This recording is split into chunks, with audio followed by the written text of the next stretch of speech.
Right, so we're getting another podcast out to you this week, and today we're joined with Tony Matthews again of Toad Counselling, and today we're going to be chatting about a lot of questions that have run through my head, and I know quite a few group members as well, about actually seeking help. We're getting a lot of people seeking, guiding, and getting help from the group, which is ace, which is brilliant, which is the whole purpose of it. But Tony, what avenues and what channels can we go down to seek help? So I know, or I've discovered that something's not quite right in my head, and I've bravely admitted to myself I need to seek help. So what's the score, mate? There's a couple of ways that you can do it.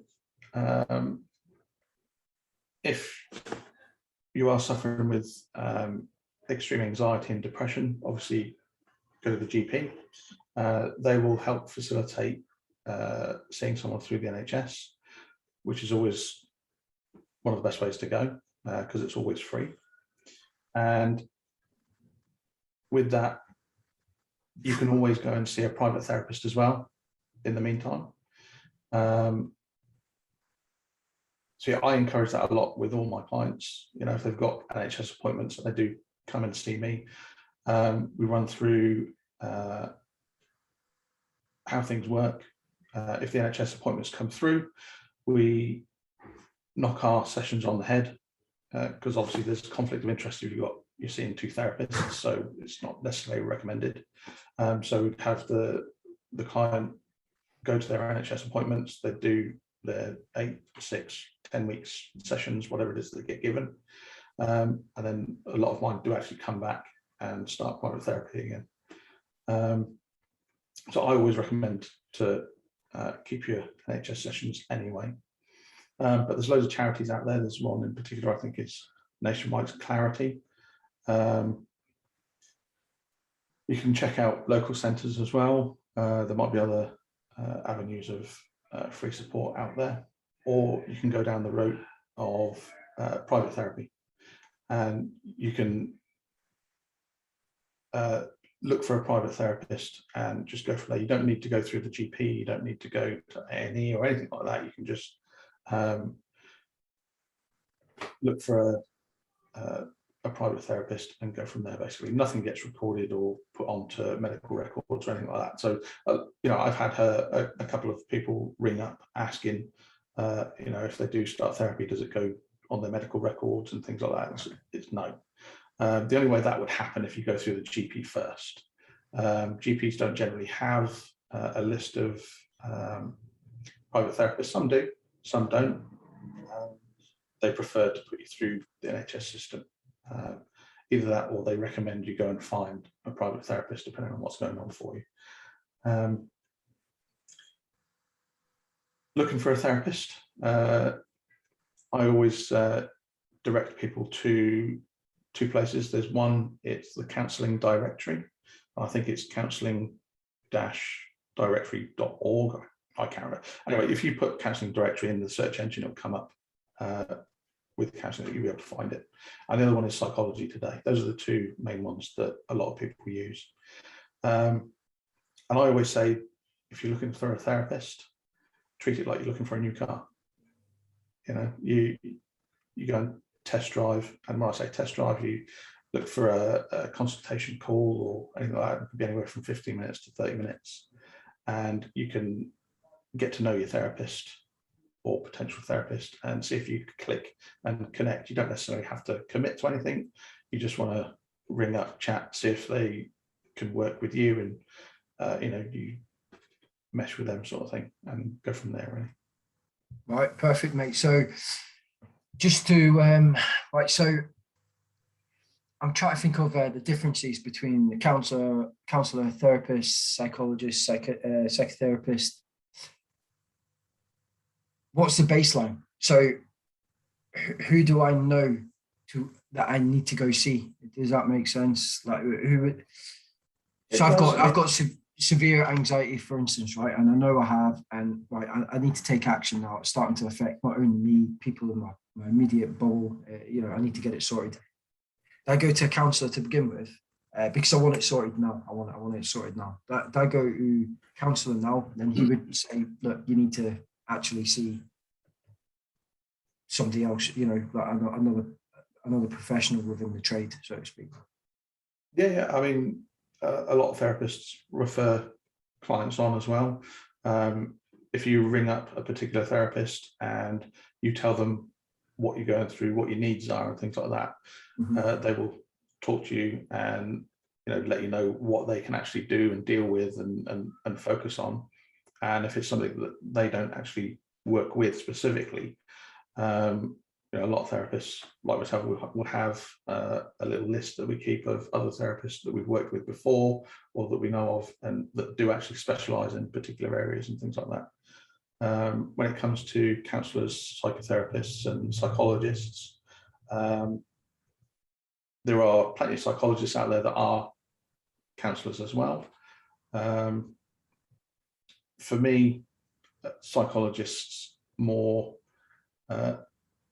assess for specific and treat obviously specific issues like schizophrenia, borderline personality disorders, all those sorts of things. So they'll be able to assess and say, yeah, this is what I think is going on for you.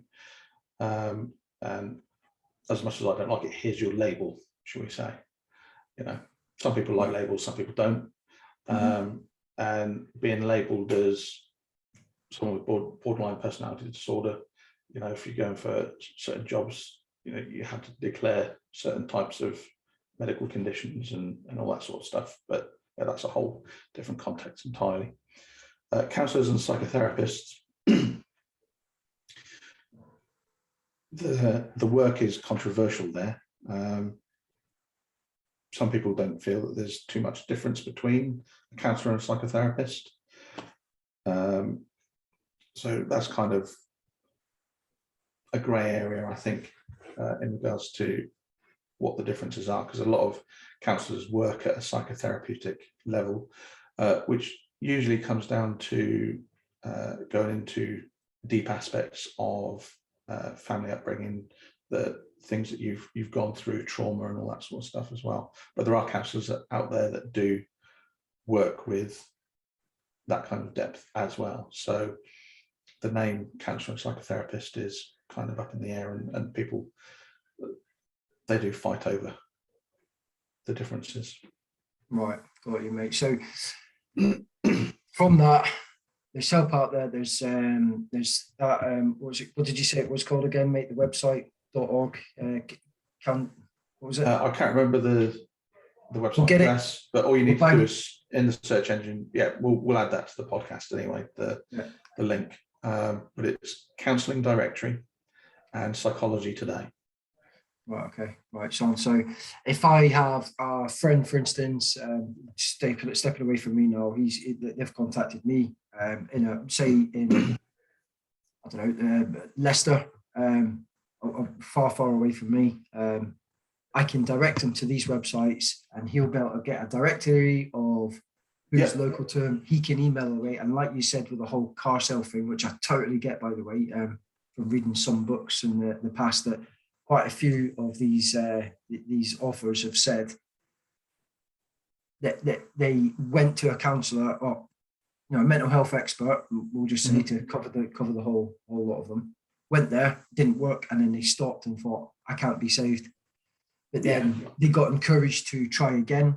Didn't work the second time. They didn't find that connection between the mental health professional and themselves.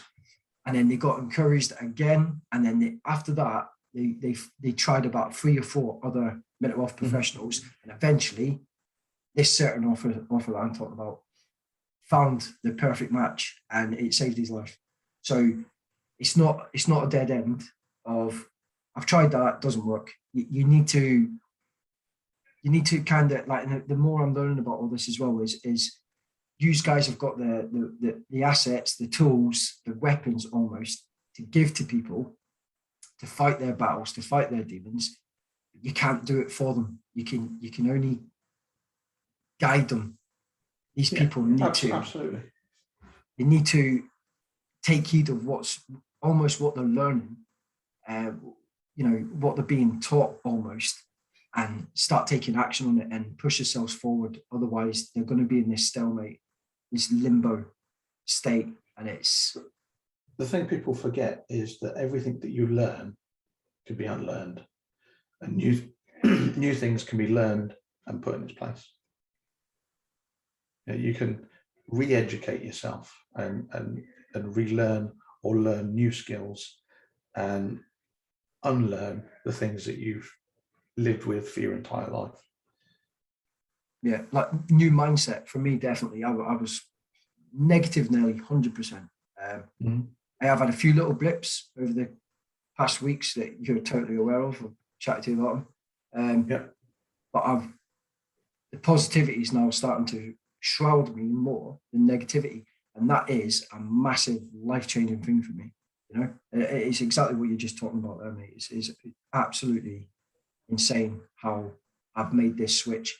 And I just think if I can do it, then anybody can. But you need to be willing to. You need to want to, not just seek help because it's the thing to do, or being told what to do. Yeah, I've had a lot of clients over the years that have come in and they've been told to come in. So it's very difficult to engage and get things moving if the client comes in and they're not sure or unwilling, and it's something that they've been told that they've got to come in and do. It's not something that they want to do. They've been told to come in. So there's not, you're hitting a brick wall there as a therapist straight away because they don't want to be there. So then you've got to work with those barriers that are all up and, develop that trust and that bond and the relationship to then start to engage. And I always say, during the training that I went through, it's always said that, and it's not all cases, but a lot of the time, it can take up to about 10 sessions before any client feels comfortable enough to start opening up fully and trust the therapist that they're in with. Yeah, get that, mate. So what was the next point I was going to say there? Is it's almost like I would feel quite a high percentage of people would feel an embarrassment as well about coming to see a counsellor. I think that a bit of self-pride, being told that you need to go see somebody. I certainly did. I was like, no, not a chance. Like I'm big and proud of me. And there is an embarrassment there as well. So you need to, that's the whole stigma, the whole taboo thing that we're trying to get rid of as well. You need to get that definitely out of your head. If you can answer the question of what do you do when you break a bone? Go to the doctor. Exactly. Yeah. You've got an injury. It's a physical injury. Yeah. What do? You go and get help for it. And it's the same with anything that's emotional or internal, mental. It's exactly the same. And with all my clients, for me, it's an overall well-being. And there's 3 categories to that. There's exercise, sleep, and diet. And if one of those break down, then you've got to find the balance to bring that back up and maintain those 3 as best as possible. Right. Got you, mate. Right, well, it was only a short one today, buddy. I just wanted to cover those little things, because there's quite a lot of little questions out there, not necessarily on the group and that, but just people in general asking me like, I'm struggling a bit here. Where do I go? NHS? Do I take out private healthcare, or can I? Well, I don't know the other options, but we've covered them there. There are the options. We'll get their websites, the links to them websites in the comments. The podcast, I'm not too sure I can put it in the description anyway, so people can. Yeah, you can put it in the description. It's all UK based as well, like this. Is it? It is all UK based, these websites? Counselling Directory is UK based. Psychology Today is originally US, but they operate UK based as well. Okay, right. So it could benefit. For both of them, all you've got to do is punch in your postcode, and then it will bring up a list of counsellors and therapists in your area. Right, cool. Happy with that. And yeah, so that's that covered, and hopefully it's benefited just one person. Again, that's what we're trying to achieve. Happy with that, my man. All right. Yeah. So All questions welcome as well. Yeah. Hammer us with questions, and when the like, share, and subscribe thing is cringy. I feel like saying that. Again, it's about getting the message out there. Like we are trying to start a movement here. I know there's hundreds and thousands of them and stuff, but this is different. Right? So it's surprising how many people don't realise that you can just go and find a therapist to speak to. Yeah, exactly, mate. So happy days, my man. All right. So till next time. Till next time. Catch you in a bit, mate. Absolutely.